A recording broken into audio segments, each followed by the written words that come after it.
Welcome to Hood Champion Boxing and Sports. In boxing, you find a way to win or you find a way to lose. Now, earlier today, I did a video about Keith Thurman, where basically I was laughing at the fact that the WBC decided to totally remove him from their rankings. Now, I thought it was odd, but I also felt like they were just maybe fed up with his inactivity. A lot of people agree with me,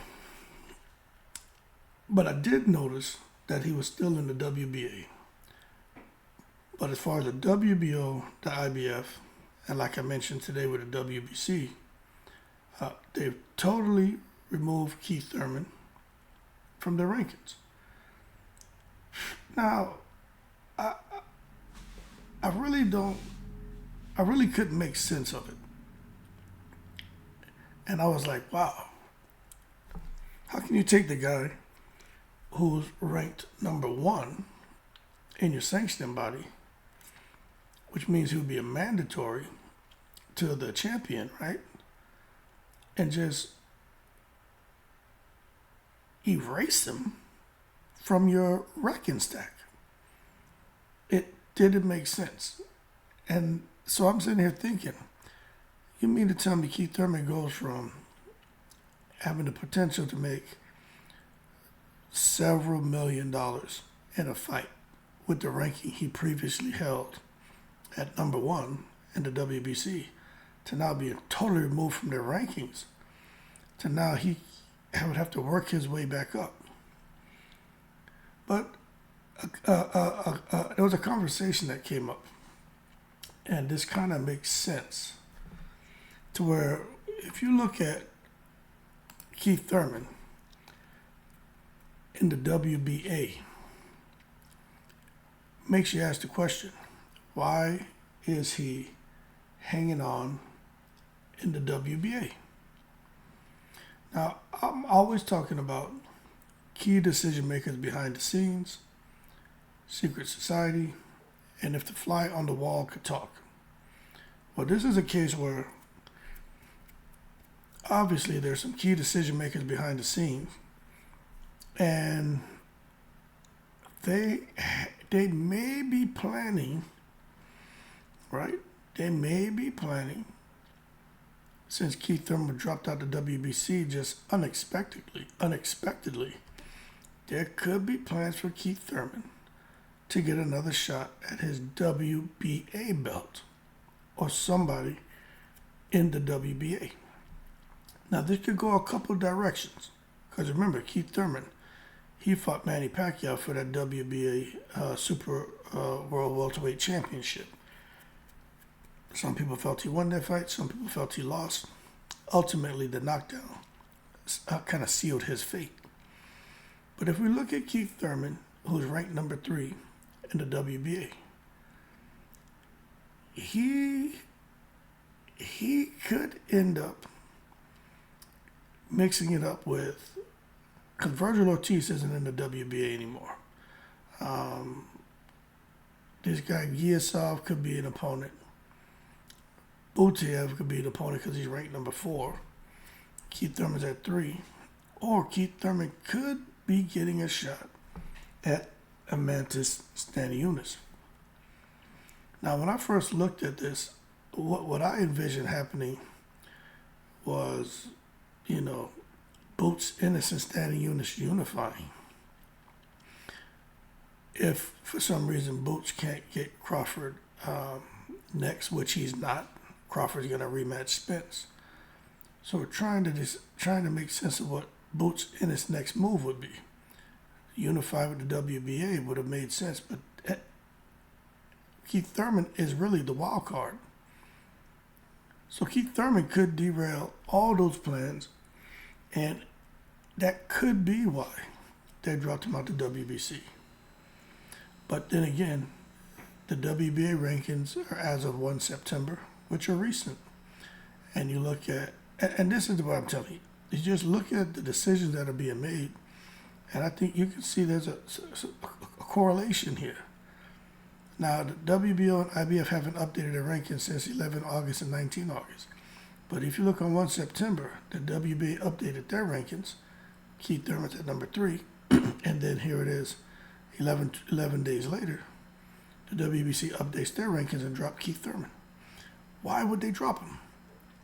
Maybe because there's discussions happening behind the scenes by those key decision makers to just have Keith Thurman fight for the WBA gold, but not against Crawford, but against Eimantis Stanionis. And I haven't heard Keith Thurman say this. I haven't heard Stanionis say this.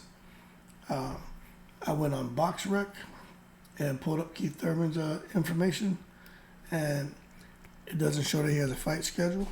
I pulled up Stanionis' information. It doesn't show that he has a fight schedule. So it's just one of those situations where you just don't know what direction this is going to go. Because even when you look at, for the WBA, Earl Spence is ranked number 5. So he's ranked under Keith Thurman. It's interesting. Because even for the WBC, Earl Spence is no longer ranked by the WBC, which I thought that was odd as well. But we know Earl Spence is going to 154.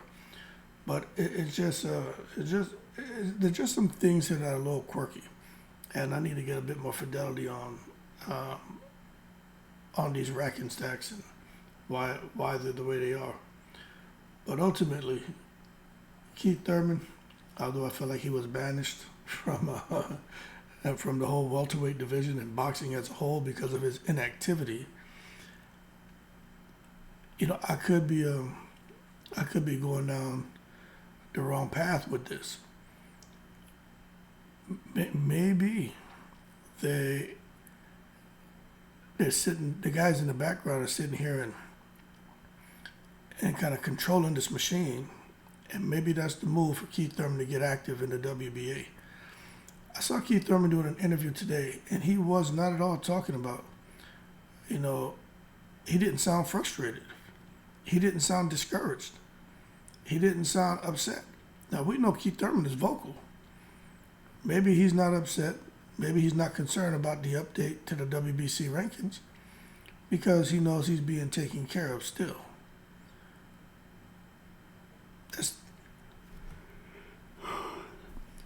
That's the only thing I could think of. Because I tell you what, if I was ranked number 1 in an organization and all of a sudden they just kicked me out, didn't even drop me to number 30, just totally removed me from the racking stack, I'd be livid. But there's got to be a reason why. He's cool, calm, and collective. It's because some damage control was done before removing him from the WBC. And I am quite confident between Al Heyman and his team, there were some reassurances given to Keith Thurman on his next move and making a fight between him and a big name. But right now, we don't know what direction he's going. But we do know that he's supposed to be returning to the ring this year. But let's see what happens. So, you could do a video here now at 10:36 p.m. And then 10 minutes later, I can do another video on the same individual and be giving you a completely different story, because as we get information, we get updates, try to push it out to you. And there's always a change to the change to the change. But one thing's for sure is I need to know what the plans are for Keith Thurman. He just fought Pacquiao for WBA gold. He lost. Now he seems to be being put back in position for another shot at the WBA strap. And it could be against Stanionis, could be against Butev. Because with the WBA, the number 1 ranked is Virgil Ortiz, who should not be probably fighting at all, but definitely not at 147. Number 2 is Giasov. Number 3 is Keith Thurman. 4 is Butiev. 5 is Earl Spence.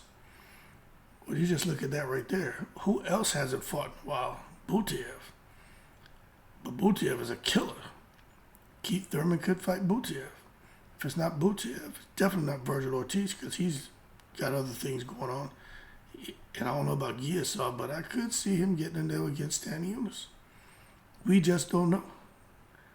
But it could be Giasov. But that being said, looks like there's still some hope for Keith Thurman.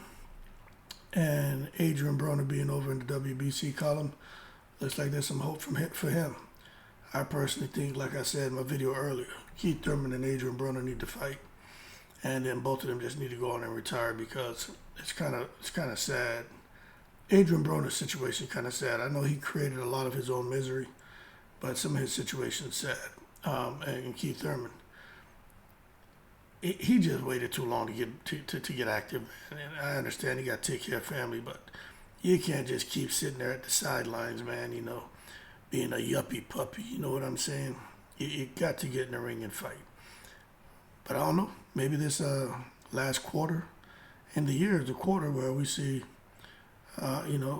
Keith Thurman get active. But anyway, more to come. We'll find out. That being said, hey, could be Keith Thurman versus Eimantis Stanionis. That could be a big fight for the WBA gold. I guess we just got to wait and see.